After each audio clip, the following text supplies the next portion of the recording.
My name is Putra Pradana, and this video is made to fulfill the assignment for speaking for academic purpose classes. Okay, so me as an adjudicator, first of all, I would like to say thank you to all the debaters that give me their arguments, give me their logical thinking, and give me their example to win this debate. So I would like to start for the general comments, like the languages that you use, all of you in general, the language that you use is good enough. Like you are using the language that can easily understood by people, like even if they are not too expert in the motion, you can still give us a clear argument. You can still give us the clear example that maybe they need to understand, maybe they need to listen to you. And second, for the clarity, I think that all of you is good enough to clarify what words that you want to say. And maybe that's important, because if you don't have good clarity, maybe someone can be confused by your arguments. So yeah, all of you give us a good clarity. And for fluency, I think all of you have a good fluency, because you can give arguments that and rebuttal with a really good fluency, and you can say it fluently, and then you can make it flow and make the debate is interesting to watch. Then this is the decision, which is whether who's the winner and who's the not winner. Okay, so the first rank of this competition is a closing government. The winner is closing government with 558 points. The second position is the closing opposition. Is the closing opposition with really close margin, with 4 margin. It's really close. And the third position goes to opening opposition with very close margin with the closing opposition, which is 2 margin. And then the last position goes to opening government with 4 margins. Then for your arguments, I think that the CG, the closing government, this side of the house can win this competition, because of they give us the logic arguments, and they give enough examples that they need to prove the arguments, and also they give us the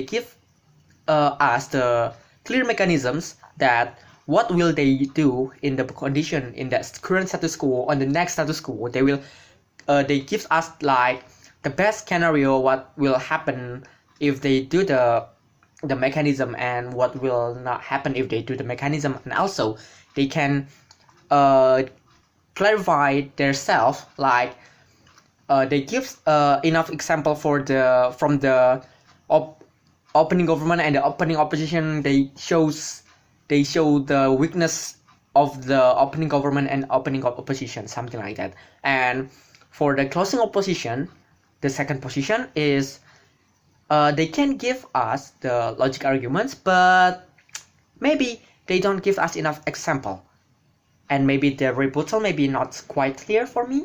And so the points go to the closing government. But it's kind of interesting, because the closing opposition also give us the mechanism that maybe it kind of makes sense that they will use it in the future, or maybe in the current status quo.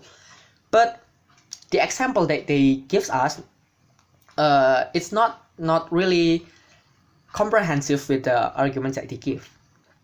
Now we are moving to the third position, which is the opening opposition. The side of the house gives logical arguments and mechanicals. They give us a mechanism, but they lack of example. And this kind the argument actually good, but for example, I think that they don't give us enough, because you can have your logical logical arguments and so on and so on. But if you don't give us an example, like, yeah, you cannot really prove your argument is true. And last, for the opening government, the side of the house doesn't really give logical thinking to the argument, and also they just gives us a list example that they don't really prove their argument is true. So yeah, that's the decision, and that's my point of their arguments. And last, this is maybe a little bit feedback from me. The feedback may be you can add for you can add more logical thinking, or you can add some issues that in the current status quo are happening. For example, like the COVID-19 in the rural area is less than in the urban area because of something like that. You can give you can give your logical thinking about why that in the rural area the spread of COVID-19 is below in the urban area, something like that. And like the fact that an issues that you can give to us, like of a good and something from the rural area must be what is it the good from the rural area must be proceed first, because before you can give it to the consumer. Like if you want consumer to buy your things, you have to make sure that your product is good enough to buy and they have a logical price, so all of the people in Indonesia can afford your product, so that you don't waste your time to do anything unnecessary. You don't sell your stuff too high or too low, that you can still have the middle price. So what you can do to that to get your product a middle price, something like that. So yeah, thank you. This debate is interesting. I'm really happy with the result. Like all of you give me the experience that I need. Thank you.